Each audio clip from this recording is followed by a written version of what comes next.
e miijo mon ko honɗum boni ɓuri mayde. Yoga e sukaaɓe Sénégal naaɓe no miiji wonde heddagol e leydi maɓɓe no boni ɓuri mayde. Ko ɗum waɗi ɓe huutorangol konngol wolof Barça walla Barça, ko ɗum firi ko Barcelone ma ɗum mayde. Hiɓe wakkili tiindaade kala huunde fii lumbugol ngo maayo naatoya Europe. Ko honɗum tigi woni ɓe doginde Sénégal ko ngal lamdal men lamdiiɓe. Sénégal dafa metti. Sénégal ala Sénégal ko leydi musndi Allah ina seedi ina muusi a golloto ha maaya min somi heɓino ɗo gollal hay nokku mi yahata ko ɗo keddotonomi miɗo gollo mi uddita biti kam miɗo yeeya kono golle ngala ɗo mi suuɗatama mi meeɗi etade yaade e ɗe ɗalle ɗe ndewani sariya kono mi heɓani hande somi dañi fartaŋe mi yahat sabu miɗo jogui sehilaɓe yaaɓe Europe to ɓe ndewi koye ɗeɗon ɗalle ɓe goppi min ɗo hande ɓe mahi minen emin ɗumin gonnoɗo tan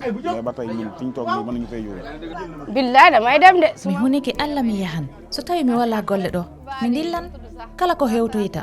Barcelone walla mayde minen sukaɓe jokkolɓe min tampi wala fof ko min gaɗay kono haydara min gala ɗo ndelle tilsanimi min hewta Europe fo ñu dem nag fële dem wuti Barça wala Barça bi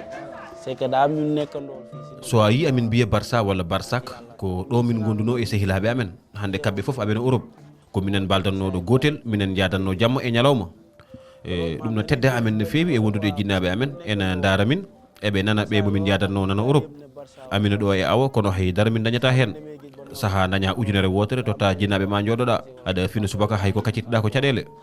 ɗam gurdam saabi amin ponde hen foof Barça tan walla Barsak doto ñu ne Barça rek wala Barça sama doom bi tam mu bàyyi ko mu dem mi acci ɓiyam yehi Europe sabu ala ko woni ɗo o ala no golle e to yiddi makko ko teddinde amen minen jignaɓe makko min tottimbo kalis mbo o yari Europe miɗo andi ko lawol kulɓinigol no wawi moƴƴude kono no wawi bonde kadi ɗum tan no wawi sabade jignaɓe callo ɓiɓɓe mumen ɗanno kono ɗo gueɗe ɗe no satti no feewi kadi sukaɓe yiddi mumen tan ko jaganorde jignaɓe mumen tamit ku nekk da nga bëggaloo jàppale say waajur